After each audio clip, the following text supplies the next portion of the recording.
സുഹൃത്തേ, ഒരു ദുരൂഹതയില്ല. അച്ഛാ, അതാണ് സുരേഷ് സാറ്, കെമിസ്ട്രി ഫാക്കൽറ്റി. സൂപ്പറാ. ഇവിടെ നടക്കുന്നതെല്ലാം വ്യക്തമായ വിഷ്ണോടി കൂടിയുള്ള കാര്യങ്ങളാണ്. കാരണം വളരെ മോശം സാഹചര്യങ്ങളിൽ നിന്ന് വളരെ കഷ്ടപ്പെട്ട് പഠിച്ച് MBBS 91 കൂടി പാസ്സായ ഒരു സാധാരണക്കാരൻ്റെ സ്വപ്നമാണിത്.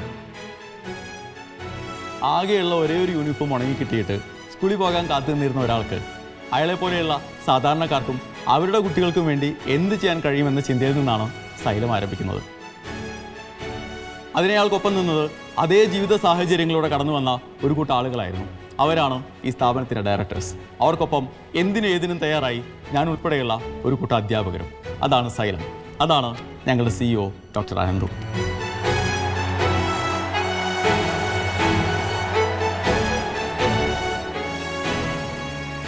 ഇവിടെ നടക്കുന്നതൊന്നും പെട്ടെന്നൊരു സുപ്രഭാതത്തിലുണ്ടാവുന്ന തീരുമാനങ്ങളല്ല.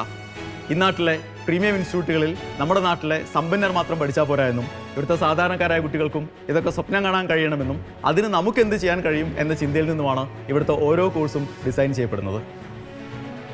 ഒരു കാര്യം എനിക്ക് ഉറപ്പ് പറയാൻ പറ്റും. +1ഉം +2ഉം തോറ്റുപോയി പരീക്ഷ എഴുതി ജസ്റ്റ് പാസ്സായ ഒരാളെ കുറഞ്ഞ ഫീസിൽ പഠിപ്പിച്ച് നീറ്റ് ക്രാക്ക് ചെയ്ത് ജിപ്മറിലേക്ക് എത്തിക്കാൻ ഇന്ന് കേരളത്തിൽ സൈലത്തിന് മാത്രമേ സാധിക്കൂ. അതിനുദാഹരണമാണ് അഭിഷേക് രൂപൻ. ഇന്നാട്ടിലെ സാധാരണക്കാരായ കുട്ടികളെ IIT MBBS ഒക്കെ സ്വപ്നം കാണാൻ പഠിപ്പിച്ച ഒരു പ്രസ്ഥാനത്തിൻ്റെ പേരാണ് ഇന്ന് സൈലം. ഇപ്പം രാജേഷ് കൺവിൻസ്ഡ് അല്ലേ?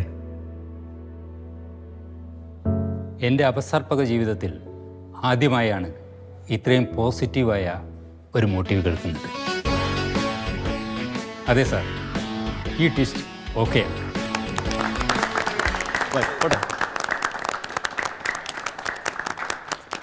പോട്ടെ എന്നാ സാർ സാർ ഒരു കാര്യം, സാറിന് പോളിസി എന്തെങ്കിലും ഉണ്ടോ? ഉണ്ടല്ലോ. ജീവൻ വിജയായിരിക്കും. Take it easy policy. ഞാനും എൻ്റെ ആളാ. സാറ് പൊളിയാണല്ലോ. കിടു സാറ്. ഇനി എന്താ പരിപാടി? ഇനിയല്ലേ കിറ്റ്. പച്ചക്കറി കിട്ടാ അത് കണ്ടോ.